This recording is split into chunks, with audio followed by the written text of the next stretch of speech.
Sarah sat at the small kitchen table, the faint glow of the Christmas lights casting soft shadows across the room. The house was quiet, save for the rhythmic tick of the clock on the wall and the occasional creak of the wooden floors. Her fingers traced the edge of her mug absent-mindedly, the warm coffee within offering little comfort to her weary soul. Outside, a fierce storm raged, the wind howling against the windows, rattling the frames as though it were trying to break in. Yet, despite the chill that seeped through the old walls of the house, Sarah couldn't shake the feeling of emptiness that lingered inside her. It was Christmas Eve, and once again she found herself alone. Alone in the house she had made with her husband, David. Alone in a marriage that, for all its outward appearances of stability, had begun to feel like a silent, suffocating weight. A weight she couldn't quite explain, but one she felt every day in the hollow spaces between moments, in the long stretches of silence that grew longer and more oppressive with each passing year. Sarah had always been a woman of quiet strength. At least that's what people said when they looked at her body, softening with age, at the lines that had started to form at the corners of her eyes, evidence of the years spent loving and living. She had never been the kind of woman who turned heads when she walked into a room, but there was something about her that was easy to like, easy to talk to. Her curves were generous, and though she had once felt self-conscious about them, she had come to accept them as part of who she was, a woman in her early 30s who had lived enough life to know the value of quiet resilience. Her body had seen the passage of time, marked by the births of her 2 children, the changes of motherhood, the slow erosion of youthful energy into something steadier, something more enduring. At 38 inches at the bust, 28 at the waist, and 40 at the hips, Sarah's figure had become a testament to the journey she had walked, a journey full of love, sacrifice, and hard choices. Yet, as she looked in the mirror these days, she saw not just a woman who had given so much of herself to others, but a woman who had begun to wonder if, somewhere along the way, she had forgotten to care for the parts of herself that had been left behind. Her husband, David, was a truck driver, a man who spent most of his life on the road, hauling goods from one place to another, crossing miles and miles of open highway, and spending weeks at a time away from home. His hands were rough and calloused, worn from gripping the steering wheel of the truck for hours on end.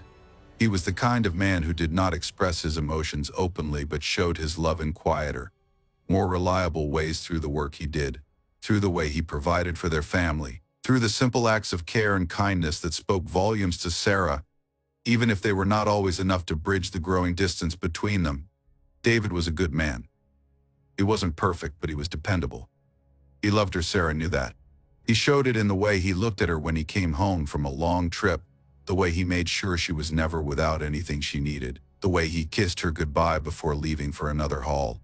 But that love, though steady, had begun to feel like something distant, like a promise that had been made long ago, a promise that had never wavered but had slowly grown quieter over time. And Sarah? She had always been proud of their life together, proud of the family they had built. But as the years passed, she had begun to feel the weight of solitude in her heart, a quiet loneliness that crept in during the long nights when David was away, and the silence of their home pressed in on her. She had grown accustomed to his absences, to the empty evenings spent watching the clock tick by, waiting for him to call, waiting for him to return, even though she knew that it would never be the same. The distance between them, though unspoken, was palpable. And it hurt. It wasn't that she didn't love him anymore. She did. But love had become something that was no longer vibrant, no longer electric. It had become a quiet routine, something that was almost taken for granted.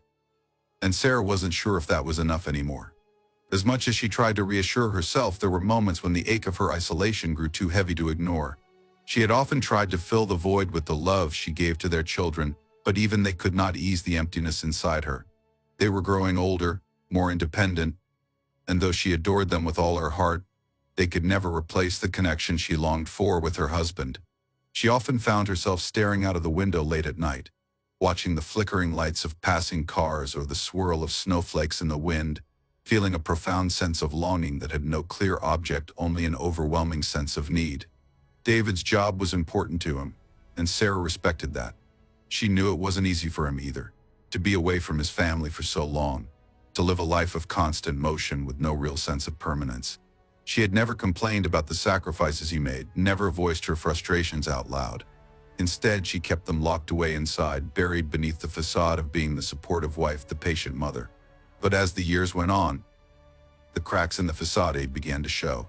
The nights alone, the endless stretches of silence, the days that passed without a word or a touch between them, these things began to gnaw at her, leaving a sense of disconnection that she could not deny. On this particular Christmas Eve, the sense of solitude was almost unbearable. David had called earlier in the day to wish her a Merry Christmas, his voice warm but distant, his words brief as he told her that he wouldn't be home until the morning. Another delivery. She had tried to sound cheerful to make the best of it, but inside, her heart ached. Another holiday spent alone. She had grown used to it, but it never got easier. As she sat by the fire, the crackling of the logs the only sound in the room, Sarah couldn't help but feel the heavy weight of everything that had been left unsaid between them. She had told herself that it didn't matter, that she was fine. But deep down, she knew she wasn't. She knew that something had shifted in their marriage, and though she wasn't sure what it was, she could feel it in her bones. A part of her was slipping away, quietly unraveling as she waited for something, anything to bring them back together, to spark the connection they had once shared. But that night, as the snowstorm raged outside and the hours stretched on, it became clear to Sarah that the connection she had longed for was not something that could simply be willed back into existence. It wasn't something that could be found in the quiet routine of their lives, or in the promises they made to one another. It was something deeper, something she hadn't yet understood. And that perhaps was what scared her the most. As she sat alone, her heart heavy with longing, Sarah realized that she had been waiting for something to change, for David to come home, for their marriage to be reignited, but the change she was waiting for would have to come from within herself first. The loneliness that she had tried to ignore for so long, the restlessness that had begun to eat away at her, would have to be confronted before it could be dealt with. But she didn't know how. And that uncertainty weighed on her, leaving her more uncertain about the future than she had ever been before. The house was eerily quiet, a stillness that felt unnatural for a night that should have been filled with warmth and laughter. Sarah sat by the fire, its crackling flames a weak companion against the emptiness that stretched out before her. Christmas Eve had always been a time of anticipation, of closeness, of family. But tonight it felt hollow, the air thick with the weight of solitude. Outside, the wind howled, a relentless gust pushing snowflakes in every direction, the storm growing fiercer with each passing minute. The windows rattled under the pressure, and the cold crept in through every crack and crevice, though the fire in the hearth tried its best to hold the chill at bay. Sarah wrapped her blanket tighter around her shoulders, but it was more for comfort than warmth. Her eyes flicked to the clock, 10:15 p.m. David should have called by now, or maybe even arrived. But there was nothing. The hours seemed to stretch on forever. She had long since gotten used to the absence of her husband on holidays. David's job as a truck driver kept him on the road most of the time, often for days or weeks at a stretch.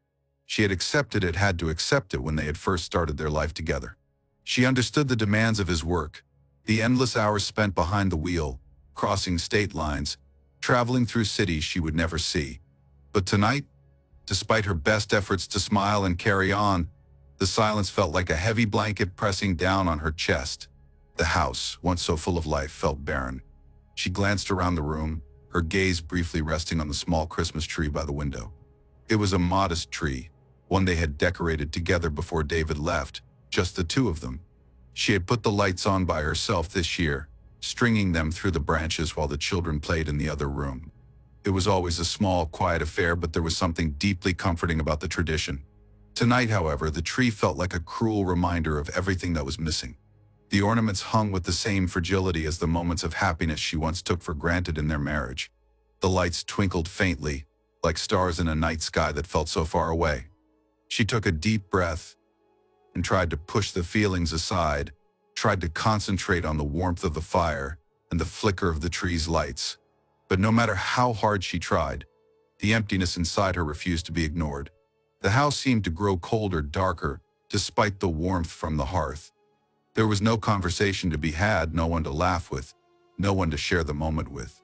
She had tried to make the best of it, tried to be strong for the children, to fill their evening with joy, but now, as she sat alone, The mask of cheerfulness was starting to crack. Christmas was supposed to be a time of togetherness, of sharing, of family, and Sarah had spent years trying to hold on to that ideal. She had always been the one who kept the home running smoothly, the one who made sure everything was perfect for the holidays, even if it meant sacrificing her own comfort or peace of mind. But tonight, the weight of all those years spent alone, waiting for David to come home, felt overwhelming.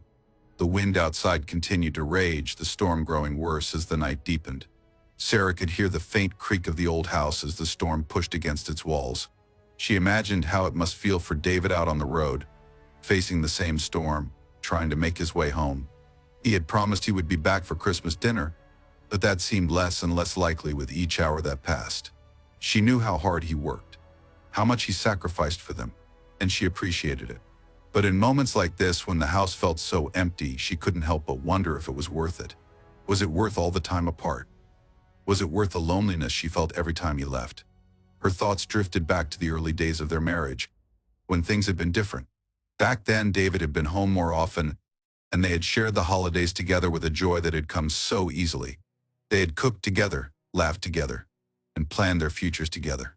But over the years, as the demands of his job grew, so did the distance between them. She had always known it was part of the deal, but the slow erosion of their closeness had left scars that Sarah wasn't sure how to heal.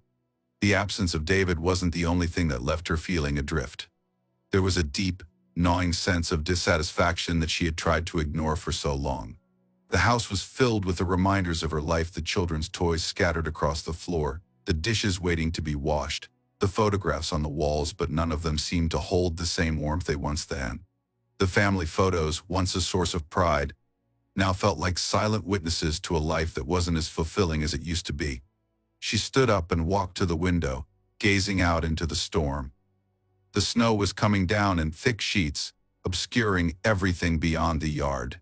It felt as though the world had been swallowed by the storm, just as her world had been consumed by the emptiness inside. The silence of the night was deafening, and it made her feel even more isolated than she had before. She knew David was out there somewhere, driving through the snow, just as she had known he would be. He had told her it would be a quick trip, just a few hours to deliver a load. But now, as the hours stretched on, she began to wonder if he would make it home at all. She thought about the calls she had made earlier in the day, her attempts to reach him, to hear his voice. The first few calls had been answered, but now, the phone went straight to voicemail. She didn't want to leave a message, didn't want to sound needy or anxious. But deep down, she wanted to hear him tell her he was on his way, that everything was okay, that he hadn't forgotten about her. It had been a while since they had shared any real conversation, the kind where they talked about their feelings, about the state of their marriage, about their hopes for the future. Those kinds of talks had become rare, replaced by polite exchanges about schedules and responsibilities.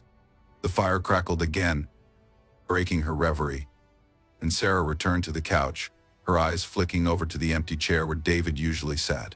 It had been a long time since they had sat there together, sharing the evening, chatting about nothing in particular, simply enjoying each other's company. Now, it felt like a distant memory, one that she wasn't sure she could ever get back. The loneliness crept into her chest, settling there like a heavy stone. It wasn't just about the physical absence of David, though that hurt. It was about the emotional distance between them, the growing gap that neither of them seemed able to bridge. She had tried to fill that space with the love she gave to their children. But they were young and growing up, their own lives starting to take shape. They couldn't fill the gap left by David's absence. In the quiet of the night, Sarah allowed herself a moment of vulnerability, something she hadn't done in a long time. She let the weight of her emotions wash over her, the frustration, the sadness, the longing, and for once, she didn't try to push it away. She let herself feel the ache, the sense of loss, the longing for something more, for something to change. The storm raged on outside, but inside, Sarah sat in the stillness, feeling the quiet pain that had built up over the years. There was no answer, no way to fix what had been broken. Not yet. But as the clock ticked on and the night dragged on, she couldn't shake the feeling that something had to give, that the loneliness she had been hiding from for so long could no longer be ignored. And with that realization, she sat back in her chair, wrapped in the warmth of the fire and the chill of her own heart, waiting for anything to change. The night outside had grown colder, The snowstorm now a full-fledged tempest, with wind howling like a chorus of restless ghosts. The world beyond the house was cloaked in a dense curtain of snow, the visibility so poor that even the bright glow of the Christmas lights struggled to cut through the darkness. Sarah sat in the dim glow of the fire, staring out the window, the bleakness of the world outside mirroring the heaviness she felt in her chest. The house was silent, save for the occasional crackle of the fire and the rhythmic ticking of the clock on the wall. It was the kind of night where even the house seemed to hold its breath, waiting for something to happen. As she watched the storm rage outside, Sarah felt that familiar, unshakable sense of loneliness wash over her again. It wasn't just the absence of David, though that was certainly a part of it. It was the emptiness of the house itself, the hollow feeling that seemed to settle into every corner. The sounds of the world beyond the window were muffled, distant, as if the storm was closing in on her. But then, just as she thought she couldn't bear it any longer, something unusual caught her eye. It was a movement at the edge of the yard, something dark against the snow. At first it was too far away for her to make out, just a shadow that seemed to shift in the swirling white landscape. Her heart skipped a beat, and she stood up, squinting through the glass to get a better look. Was it an animal? A person? The storm made it difficult to tell, but something about the shape felt too large to be human. She leaned closer to the window, pressing her forehead against the cool glass, trying to see more clearly. And then, through the blizzard, she saw it, an animal. A horse, struggling through the snow, its body trembling against the force of the storm. Her breath caught in her throat. The horse seemed to be moving slowly, its head low, its legs unsteady as it pushed forward, fighting against the snow and wind. It wasn't uncommon to see wild animals in the area, deer, the occasional fox, even coyotes, but a horse was something entirely different. Her mind raced, a mix of confusion and concern flooding her thoughts. Why was a horse out here, in the middle of such a brutal storm? And why was it alone? Without thinking, she grabbed her coat, pulling it around her shoulders with haste. The wind outside hit her like a slap in the face as soon as she stepped onto the porch. The cold, biting air made her skin prickle, but she didn't hesitate. She had to help it. She had to do something. The horse was struggling, and if she didn't act now, it might not make it through the storm. She hurried down the porch steps, her boots crunching through the thick snow with each step. The snow swirled around her, obscuring her vision, and she had to squint against the wind. She moved quickly, her legs burning as she waded through the deepening snow, her breath coming in shallow gasps. The horse was still there, its head hanging low, its body shaking violently from the cold. Its hooves left deep prints in the snow as it moved, but its progress was slow, labored, as though it had been out here far too long. "Hey," Sarah called softly, trying to reach the animal without startling it. The horse's ears flicked toward her, and for a moment she thought it might run. But instead it turned slightly, its large, dark eyes locking onto hers. There was something in those eyes, a quiet desperation, a silent plea. It was as though the horse recognized her presence, understood that she was there to help. She took another step forward, her voice gentle. "It's okay. You're safe now. Come on, let's get you out of this cold." The horse took a few more faltering steps, its body trembling more violently now. She moved closer, reaching out a hand to touch its neck. The animal flinched slightly at the contact, but then it relaxed, its head lowering further, as though it were too exhausted to fight back. Sarah's heart ached as she stroked its mane, feeling the wetness of the snow that had accumulated in its fur. Its coat was matted and tangled, and it was clear that it had been out here for a long time. She could feel the weight of the storm bearing down on them both, the cold sinking deeper into her bones with every passing moment. But the horse needed her, and in that moment Sarah didn't care about the freezing cold or the snow or the storm. She was here, and that was all that mattered. She gently guided the horse toward the house, urging it to move a little faster, though its legs were shaky and unsteady. It seemed to understand, following her lead as she took slow, deliberate steps toward the warmth of the garage. The horse stumbled once, and Sarah had to steady it, her hands pressing firmly against its side as she felt the strength in its body falter. It wasn't a young horse, she could tell, but it still had some fight in it, some will to survive. They made their way slowly to the garage, Sarah half carrying, half leading the horse as it struggled forward. The snow whipped around them, the wind biting at her exposed skin, but she didn't stop. When they finally reached the garage, Sarah was out of breath, her heart pounding in her chest. She helped the horse inside, closing the door behind them, and immediately went to work.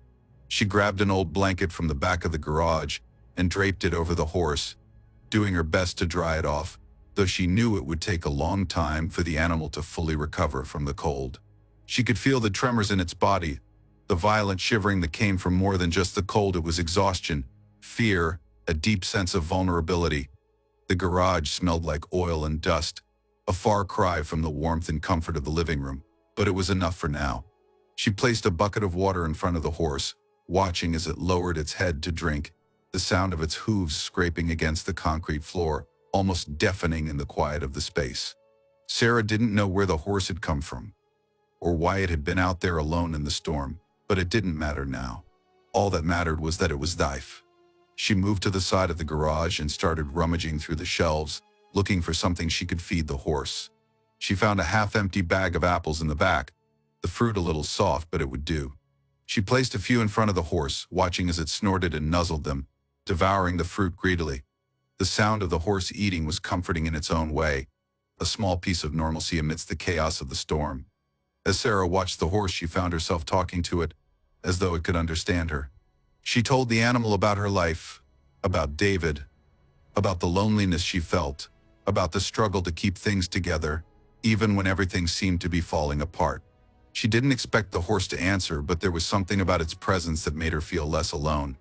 Its dark eyes seemed to understand, listening intently as she spoke, a silent witness to her thoughts.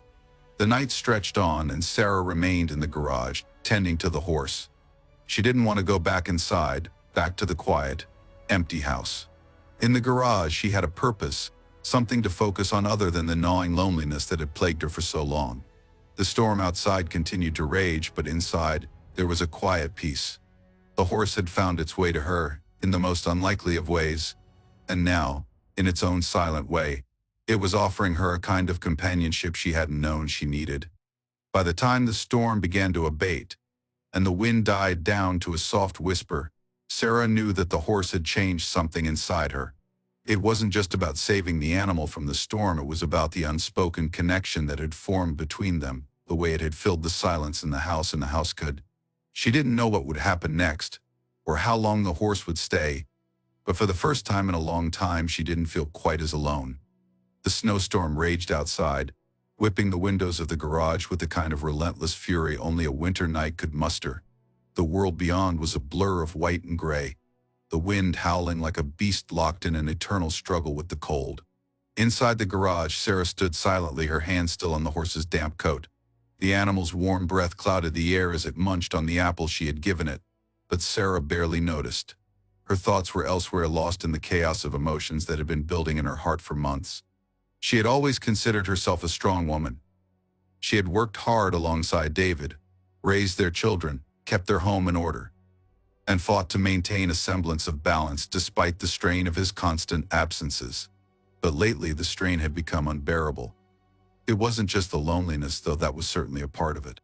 It was the silence between them when he was home, the gaps in their conversations that had once been filled with laughter and affection. Instead, there was distance.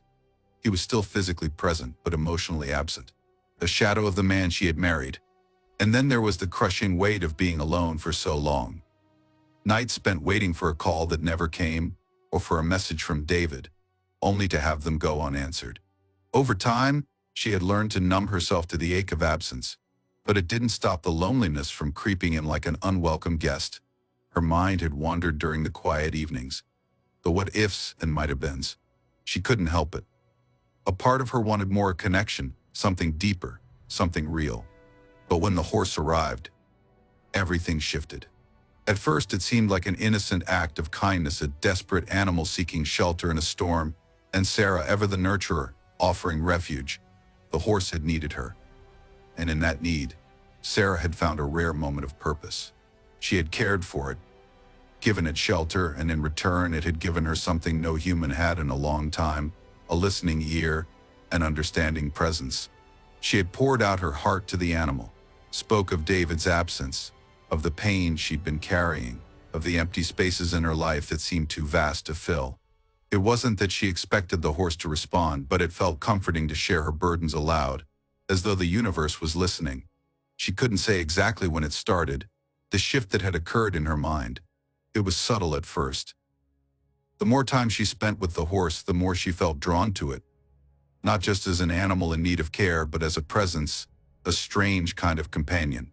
The soft sound of its breathing, the way its dark eyes locked onto hers with an intensity that felt almost human, made her feel understood in a way that she hadn't felt in years. It wasn't love, not in the traditional sense, but it was something that had begun to fill the emptiness she had long ignored. The line between caring for the horse and something else had begun to blur. When she first touched its coat, she had been thinking only of its welfare, of keeping it warm, of protecting it from the harsh storm outside. But as the hours passed and the storm continued to rage, she began to feel a shift within herself, a strange, almost magnetic pull. It was as if the horse understood her loneliness, her needs in ways that no one else could. And then, there came the moment when her judgment faltered. It happened so quickly that Sarah didn't have time to question her actions. She had been standing near the horse, stroking its coat, lost in thought. Her hand lingered for a moment longer than it should have. The horse nuzzled her hand gently, its warm breath brushing against her skin. She was so caught up in the sensation and the strange connection that had formed between them that she didn't pull back. And then, without thinking, she bent down to pick up an apple from the pile. The horse moved closer to her, its muzzle brushing against her back. There was something in that touch of closeness, an intimacy that stirred something deep within her. It wasn't a conscious thought, but a part of her let go in that moment, the boundaries between herself and the animal dissolving in the heat of the moment. The feeling of its warm body against hers felt almost comforting, like a desperate need finally being met. In that instant, something deep inside Sarah shifted. She had crossed a line. It wasn't just that she had allowed the horse to be so close to her physically. It was the act of surrender, of giving in to a moment of raw, unfiltered need, something that she had been repressing for so long. It wasn't rational. It didn't make sense. And yet it was undeniable. She could feel her breath quickening, her body responding in ways she hadn't expected. The animal's nuzzling grew more insistent, and before she knew what was happening, she had surrendered to the moment entirely. It was as though time had slowed down, the world outside muffled by the storm, as she allowed herself to be taken in by the intensity of the moment. Her boundaries, the ones that had been so carefully guarded for so long, faded away. When it was over, and the weight of what she had done hit her, it came crashing down like an avalanche. She stood there, trembling, her hands pressed to her lips as if to block out the taste of the forbidden. What had she done? How could she have allowed herself to be swept away by something so utterly wrong? But the guilt didn't hit her immediately. Instead, there was an eerie numbness that settled over her like a thick fog. It was as though she were watching someone else's actions, detached from the reality of the situation. The horse stood quietly in the corner, its eyes dark and patient, as if it had known all along what had happened. She couldn't even bring herself to look at it. She should have felt disgusted, horrified. She should have backed away, run to the house, and locked the door behind her, never to speak of it again. But instead she stood frozen, staring at the animal, as if waiting for some kind of explanation. The storm outside had not yet passed, and the wind continued to howl as she silently told herself that it had been a mistake, a momentary lapse in judgment, something she would forget. She would go back to the house, to the life she had known, and pretend that nothing had happened. It was an unspoken agreement she made with herself to bury the moment deep inside, away from the light of day, to lock it away with everything else that had ever caused her shame. But the truth of it lingered in the corners of her mind, like an unspoken secret, one she couldn't hide from herself, no matter how much she tried. Every time she looked at David, every time she felt the warmth of his embrace or the kindness in his eyes, the weight of her betrayal pressed down on her chest like a vice. She had crossed a line that she couldn't uncross. The days that followed were a blur of false smiles and forced conversations, with Sarah doing her best to pretend that everything was normal. She couldn't bring herself to tell David, couldn't bring herself to confess the truth of what had happened. Not yet. Maybe never. The guilt gnawed at her, a constant companion in her every waking moment. She couldn't even bring herself to touch the horse again. Even though it remained in the garage, its silent presence serving as a reminder of her broken boundaries. David came home, just as he had promised on Christmas morning. His tired eyes softened when he saw the horse in the garage, and he laughed, pulling her into an embrace. "You really did go all out, didn't you?" he teased. But Sarah didn't laugh.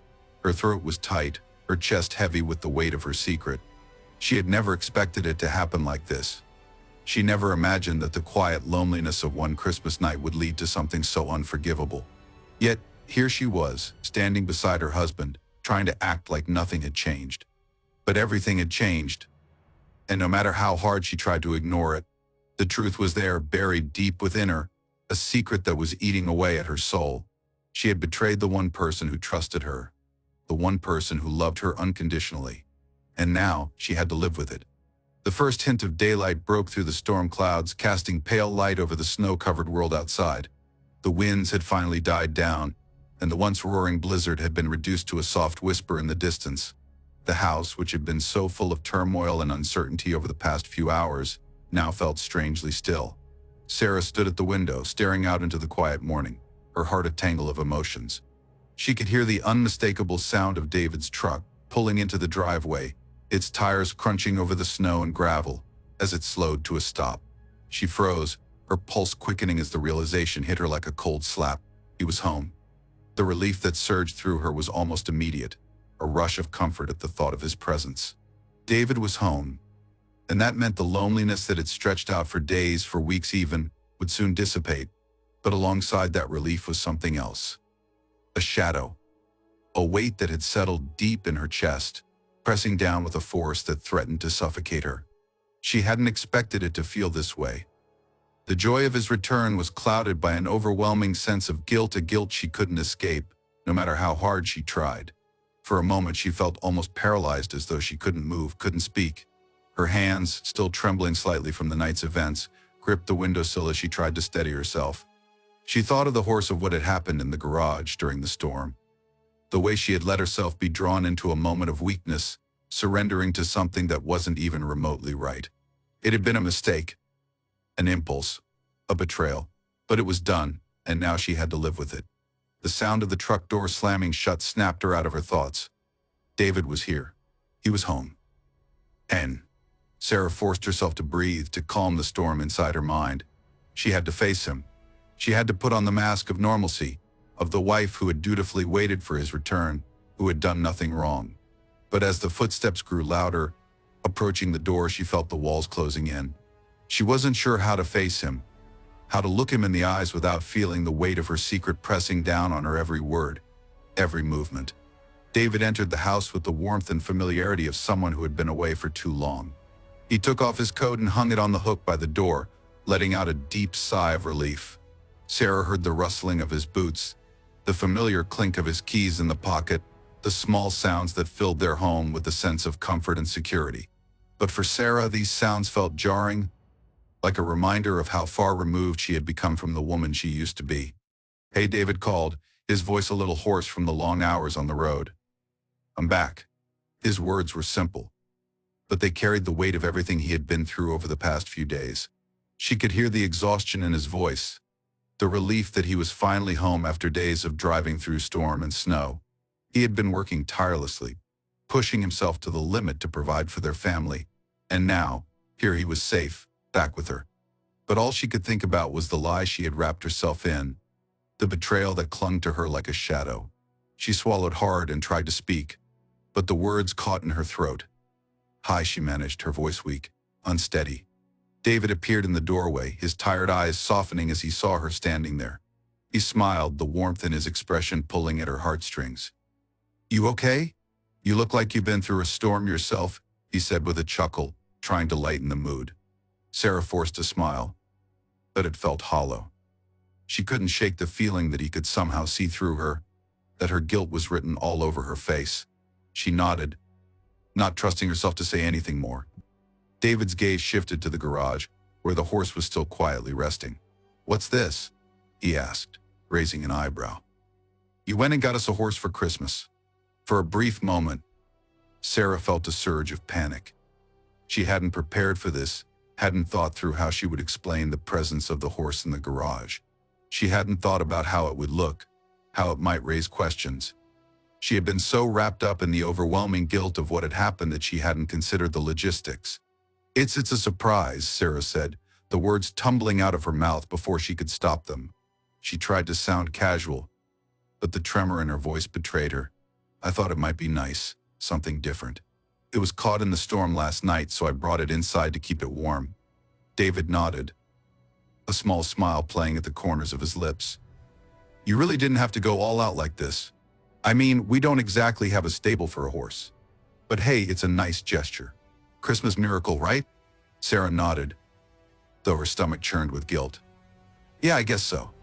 He moved toward the kitchen to grab a drink, still humming lightly under his breath. His easygoing demeanor, his relaxed posture, made Sarah feel like an imposter in her own home.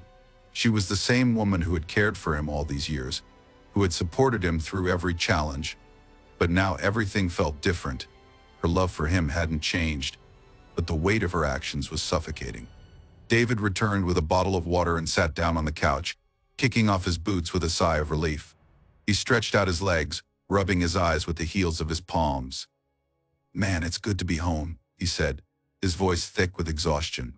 Sarah's chest tightened as she watched him, the simple act of him being there only intensifying her inner conflict.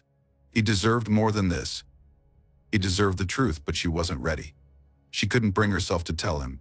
The fear of losing him, of shattering the life they had built, was too much to bear. Instead, she stood there rooted to the spot as the minutes ticked by. The house felt too quiet, too still.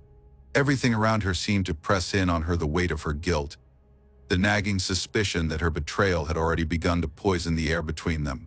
She had betrayed him in the worst way possible, and now she had to live with it. But how could she live with it when every smile he gave her felt like a slap to the face? David leaned back, stretching his arms above his head, clearly enjoying the comfort of his own home. He didn't notice the way Sarah flinched when he looked at her, the way her eyes darted away as though she were hiding from him. So I was thinking, David began, his voice light.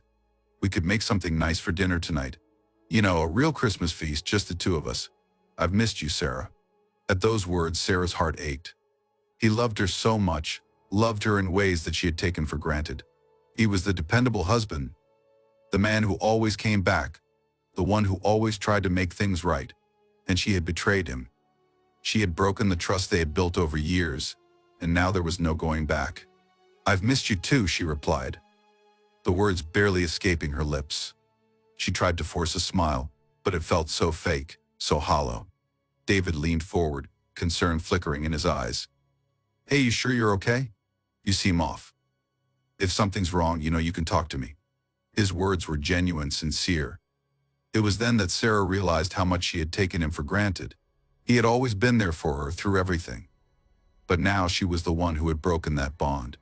And no amount of pretending, no amount of forced smiles would change the truth of what she had done. She opened her mouth to speak, to confess, but nothing came out. The words caught in her throat, strangled by fear and guilt. How could she admit the unthinkable? How could she tell him that, while he had been away, she had allowed herself to cross a line that would forever change them? Instead, she remained silent, hoping that somehow the weight of her secret would disappear, but she knew it wouldn't. It would haunt her forever. The betrayal was there, lying between them, a barrier she could never cross. The truth would eventually come out, she was certain of that. But for now, all she could do was pretend. Pretend that everything was okay. Pretend that nothing had changed. But everything had changed, and Sarah had no idea how to fix it. The days that followed David's return seemed to stretch into eternity, each hour an exercise in pretending, a delicate dance of forced smiles and carefully crafted conversations. Sarah moved through her life like a ghost, a woman disconnected from the world around her, trapped inside a web of her own making. She had hoped that the weight of her guilt would somehow lighten with time, that the constant churn of her thoughts would settle. But instead, it only grew heavier, thicker, as though it were alive, a living thing that clung to her every step, suffocating her from the inside out. David went about his days with his usual ease, his laughter filling the house when he watched television or when he told her about the places he had been during his deliveries. He was calm, stable, the man who had always been the rock of their family. It was as though nothing had changed, as though nothing had happened. But Sarah knew. She knew the truth that lay beneath his smile, beneath the steady rhythm of his movements. The truth that burned through her every time he touched her, every time his eyes lingered too long on her face. There was a distance now, a silent gulf between them that had grown wider with each passing day, though neither of them had spoken of it. The truth of that night with the horse sat at the center of everything. The guilt gnawed at her from the inside out, a constant ache in her chest that never seemed to go away. It was as though every moment of her life was now colored by that betrayal. Each glance at David a reminder of the lies she had woven, each word she spoke to him, a lie in itself. She couldn't shake the image of the horse, the way it had looked at her with those dark, knowing eyes. She couldn't forget the desperate, fevered way she had given in to the impulse, the moment of weakness that had shattered something deep inside her. It was a fracture she wasn't sure could ever be repaired. David never asked her about it. He never pressed her. He didn't need to. Sarah could see the quiet concern in his eyes whenever he looked at her, the small frown that appeared on his face when she seemed a little too distant, a little too far away. But he said nothing. He never pushed. He gave her space, as though he was waiting for her to come to him, to tell him the truth. But Sarah couldn't. She couldn't bring herself to confess. The shame was too much, the fear of losing him too great. It was in the quiet moments when the house was still, in the moments when David had gone to bed and the children were asleep, that Sarah's thoughts turned dark. The house, once a place of warmth and comfort, felt suffocating now, like a cage that she couldn't escape. The walls seemed to press in on her, and the silence became a constant companion. It was in those moments, alone with her thoughts, that the guilt rose up in waves, crashing over her until she could barely breathe. She would find herself staring out the window into the night, watching the stars twinkle above, wondering how things had gone so wrong. It wasn't just the act itself that weighed on her, it was everything that had led to it. The loneliness, the distance between her and David, the years of feeling neglected, ignored, and unheard. It had been so gradual at first that she hadn't even noticed it. But now, in the aftermath, the emptiness seemed to stretch back years.